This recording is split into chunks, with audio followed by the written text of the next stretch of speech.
Halo guys, ketemu lagi dengan saya Deddy Kartomo di Deka Sport, Sport for your hobby.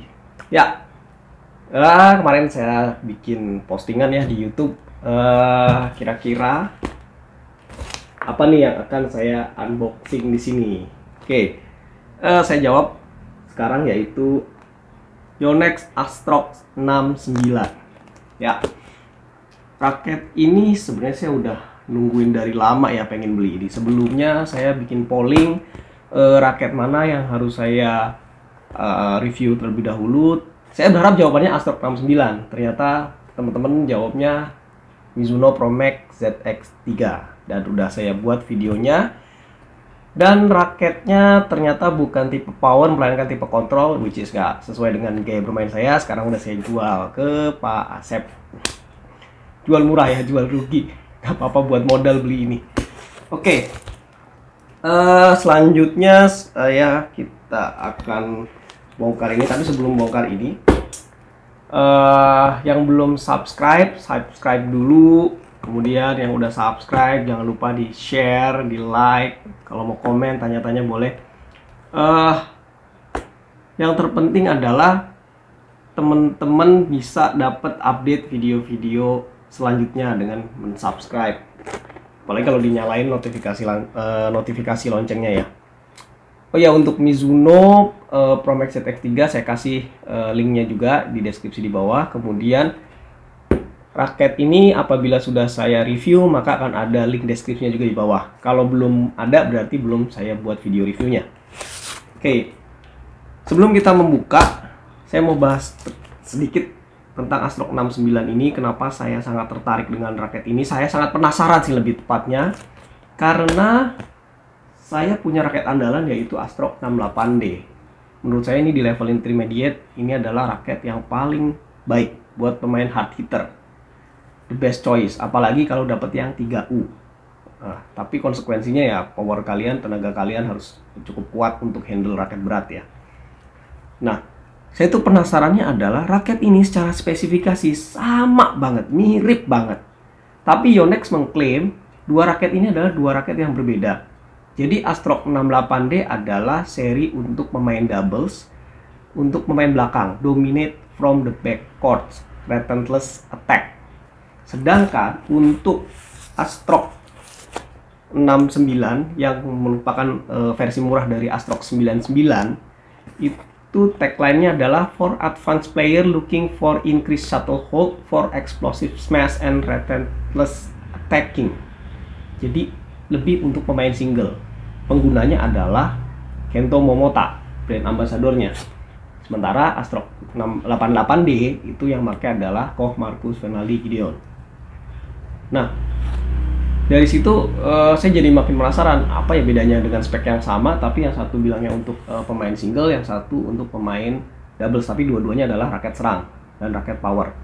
Meskipun kalau kita lihat gaya mainnya Kento, dia banyak kontrol juga, tapi ketika dapat kesempatan dia nggak sia-siain, smashnya sadis, tajam dan akurat, cepat juga. Oke. Kita bongkar aja dulu kardusnya isi apa aja. Saya dapat harganya itu saya perolehan 850.000. Harusnya di dalam dus ini akan ada satu raket, kemudian satu tas raket 1R, kemudian ada grip saya tidak minta tidak dipasang.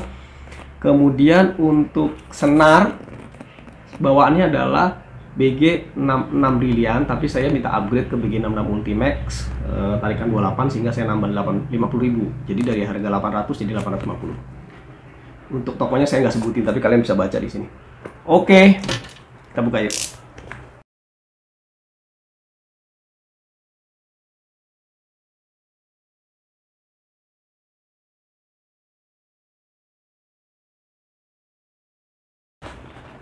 Oke, ini dia.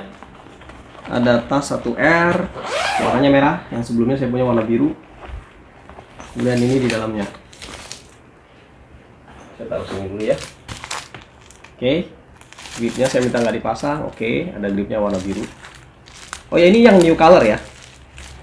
Ada dua varian warna, yang satu orange, yang satu new color. Saya beli yang new color.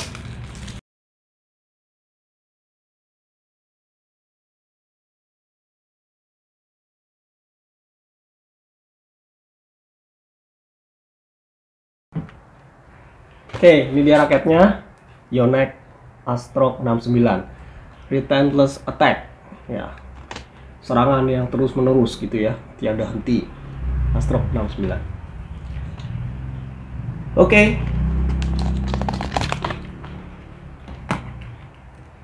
Ini dia raketnya. Dapatnya apa aja? Tas standar Yonex. Kalau tas standar Yonex ini udah bagus nih, ada termo ya. Kemudian sletingnya juga bagus, nggak macet-macet. Oke, kemudian dapat ini, karena ini saya upgrade ya, harusnya BG66 Brilliant, saya upgrade ke BG66 Ultimax karena saya paling suka senarnya itu. Andalan saya memang BG66 Ultimax. Nomor 2 saya suka pakai BG66 aja, itu kalau untuk testing raket yang biasanya langsung saya jual. Kemudian nomor 3 saya pakai Li-Ning Boost number 1. Li-Ning number 1 Boost maksudnya. Oke. Kita bahas dari penampilannya dulu kali ya. Ini dari end cap-nya, bawahnya seperti ini.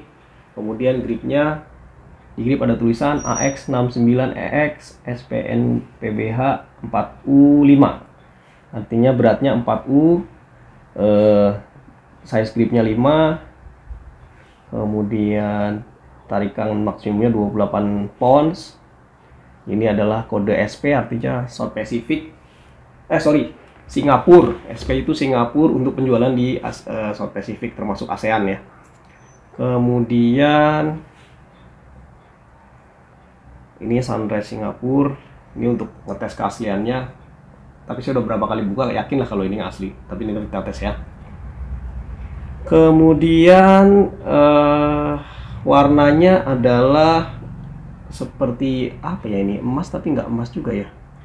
Saya tuh nggak terlalu paham warna ya. Pokoknya begini deh, agak mengkilap gitu. Kemudian di atasnya ini biru tua menuju ke ungu, biru tua kayak ungu. Oke. Kemudian ada tulisan apa aja di sini? Development by Yonex Japan, made in Taiwan. Kemudian Nanomesh Neo. Ini di bagian di join dia pakai U grommet yang U shape ya. Ada 4, 1 2 3 4. Naik ke atas. Ada tulisan Nanomesh Neo lagi. Isometric, yes, this is isometric. Ini ada 76 grommet harusnya. Kemudian catnya, ya catnya ini. Kalau dari tampilan sih kalian bisa bilang excellent. Kalau saya bilang very good karena saya sebenarnya warnanya tidak terlalu nggak keren-keren banget lah menurut saya. Malah lebih bagus yang Astrok yang seri sebelumnya yang warna orange menurut saya. Tapi kalau tampilan itu selera, monggo. Ya, kalian pasti penasaran kayak apa nih kalau dibanding sama Astrok 68D. Kalau kalian nggak penasaran, saya yang penasaran. Oke, what is the difference? So there is no differences. Sama banget loh. Sama banget ya. Secara desain, ukuran, model sama banget. Beda di warna catnya aja. Spesifikasinya juga sama, saya bingung nih Yonex nih apa yang membuat dia berbeda ya. Ada juga tulisan rotational generator system, sama juga. Di sini pun ada. Ya udah, nanti kita tes di lapangan aja. Kita review di video reviewnya, kita tes seperti apa sih. Memang ini sedikit berbeda ya. Yang ini saya punya versi 3U, sementara ini 4U. Memang saya cari yang 4U. Karena kalau pakai 3U, meskipun power kita cukup kuat lah ya, tapi kalau di depan net, kita main di depan itu agak berat, agak telat. Jadinya kurang tajam. Ya. Nah, makanya saya coba pilih 4U. Kebetulan beberapa kali ini saya selalu berpasangan main dengan pemain belakang yang dominan di belakang, Asep atau Ahmad. Dia sangat berinisiatif main di belakang, sehingga saya berinisiatif main di depan, meskipun saya sebenarnya lebih nyaman di belakang. Jadi saya coba pakai raket 4U untuk imbangin itu. Sekarang kita ke spesifikasinya. Perbandingannya adalah Yonex Astrok 68D dan juga Victor Thruster K770 HT. Kemarin pas saya bikin postingan ada yang bilang saya belum pernah review Victor. Pernah ya, K770HT Victor Thruster, jadi seri power juga. Ini juga dari seri power, Siosotex Astrok 69 made in Taiwan. Dapatnya tadi seperti yang saya jelaskan. Kemudian harganya 800 sampai 1 juta. Kalau kalian beli dari 1 juta, kalian beli kemahalan. Nah, bijaklah belanja online, cari yang nggak kemahalan, tapi jangan sampai tertipu juga. Kemudian material frame high modulus grafit plus tungsten. Kalau udah pakai tungsten tuh udah bagus dan dia kuat. Maksudnya kalau benturan itu nggak gampang patah, tapi bukan jadi jaminan ya. Benturan kalau kenceng banget ya, raket berapa juta pun bisa patah. Kemudian shaftnya high modulus grafit dengan nanomesh neo, flexnya stiff banget, iya. Sama ini juga stiff. Kalau kalian mau tahu raket medium seperti apa, mungkin saya ada contohnya. Ini medium. Nah, ini nekuknya lebih gampang tuh. Bendingnya kelihatan nggak? Bending tuh menekuk ya. Ini kalau yang medium flex, ini Apax Z Ziegler. Ini stiff. Keras lah pokoknya ditekuk. Oke. Beratnya 4U 84 gram, 84 gram lah ya, sekitar itu. Kemudian kalau yang 3U 88 gram, versi saya yang 4U. Kemudian panjangnya 675, tipe long ya.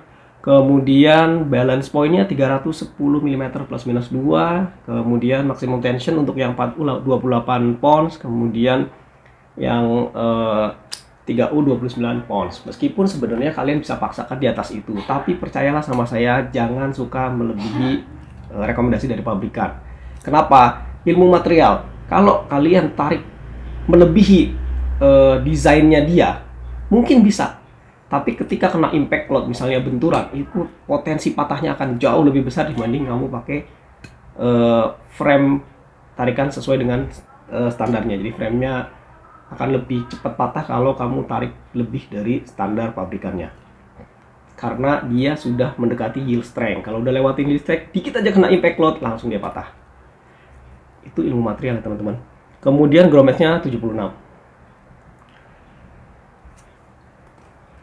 Ya, mungkin segitu aja dulu video unboxingnya. Jangan lupa subscribe supaya nggak ketinggalan nanti video reviewnya. Saya penasaran banget sih dipakai di lapangan seperti apa kalau kita bandingin sama Astrok 68D. Mana dia? Oh, ini dia. Nah, Astrok 68D, raket andalan saya. Raket cadangan saya, kalau ini putus senarnya misalnya saya pakai Voltric 2DG Slim, tapi ternyata setelah saya pakai raket stiff kemudian beralih pakai 2DG Slim yang dia adalah high flex, menjadi agak kurang puas saat smash, terutama ketajamannya sudutnya. Karena kalau raket yang terlalu flex, ketika kita ayun dengan kecepatan tinggi, dia akan bending sehingga sudutnya nggak contact point-nya itu posisi bending sehingga nggak terlalu tajam. Jadi koknya raketnya lebih cenderung begini posisinya karena terbending, dibanding kalau yang stiff raketnya udah di sini, jadi lebih tajam yang stiff.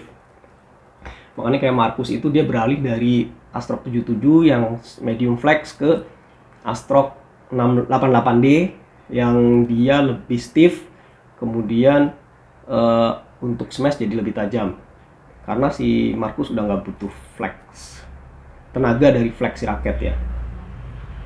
Oke. Terima kasih ya udah nonton, jangan lupa subscribe, share juga. Nah, nanti juga ada konten-konten tentang latihan badminton. Ternyata seru juga nanti latihan badmintonnya, ada beberapa orang-orang yang sering berseliweran di YouTube. Yes. Kita collab lah ya di sana. See you. Dah.